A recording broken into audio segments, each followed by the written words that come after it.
may drug addict tayo na presidente. Sa isang talumpati sa prayer rally sa Davao City, tinawag ni dating Pangulong Rodrigo Duterte na drug addict si Pangulong Ferdinand Marcos Jr. That's why sinasabi ko na sa inyo ngayon, si Bongbong Marcos bangag noon, ngayong presidente na bangag natin ang presidente. Nung ako'y mayor, pinakitaan ako ng evidence ng PDEA. Doon sa listahan, nandoon yung pangalan mo. Ngunit sa isang panayam kahapon kay dating Pangulong Duterte, ay nilinaw niya na wala siyang sinabing adik si Pangulong Ferdinand Marcos Jr. Si Presidente, wala akong sinabi na gano'n. Mama, you have to, even if you kill me 1,000 times, wala akong sinabi na gano'n. Taking a drug. Pero kung sabihin mo, addict, wala akong sinabi na gano'n. Patayin ako ni Marcos niyan. May drug addict tayo na presidente. May drug addict tayo na presidente. Awa ka naman sa akin.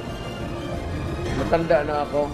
Okay mga kaibigan, Silver Voice TV, magandang hapon po sa inyong lahat. Una sa lahat, nandito tayo, shoutout Electrovax, no, nagpapagawa tayo ngayon dito sa Evangelista.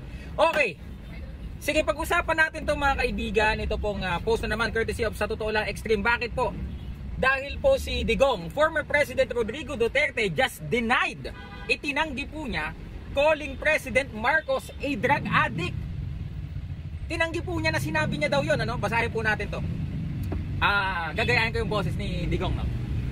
Wala akong sinabi na ganoon. Even if you kill me 1,000 times, wala ako na sinasabi na ganoon. Make it taking a drug. Pero kung sabihin kong addict, wala akong sinabing ganyan. Patayin na ko niyan ni Marcos. Maawa ka naman sa akin. Matanda na ako.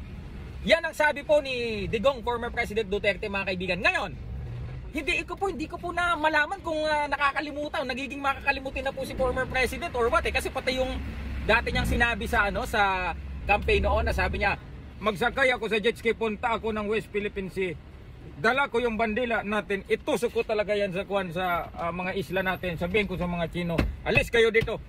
Di ba? Tapos tinatanggi niya din na sinabi niya daw yun.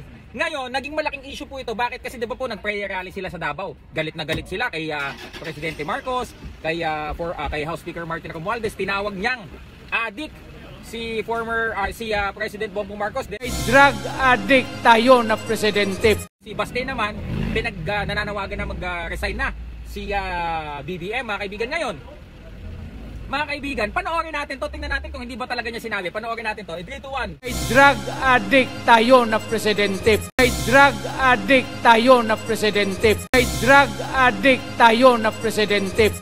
Pero kung sabihin mo, addict, wala akong sinabi na gano'n. Patayin ako ni Marcos niyan. Okay. So, yan mga kaibigan, rinig naman natin. Di ba mga kaibigan, sinabi niya with ease. May panggigigil. Di ba?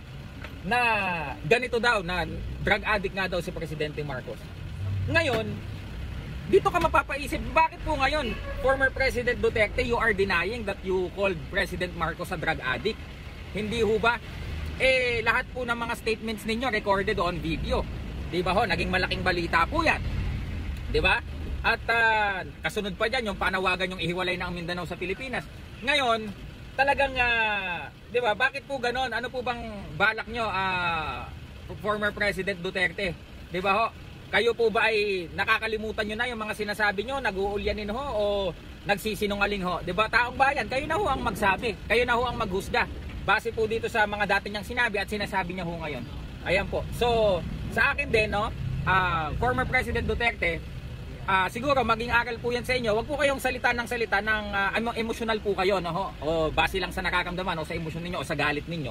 Kasi matalim ho kayong magsalita. Ngayon po, pagka nagkakagipitan na, binabawi ho ninyo at magmamaang-maangan ho kayo. Hindi naman ho yata tama yun. Kawawa naman po si Pangulong Bongbong Marcos na nasasabihan ng ganyan. Naturalmente, ang dami nyo pa rin follower. Kung sabihan yung ganyan yung Pangulo natin, dami ding makikinig ho sa inyo. Hindi ho ba?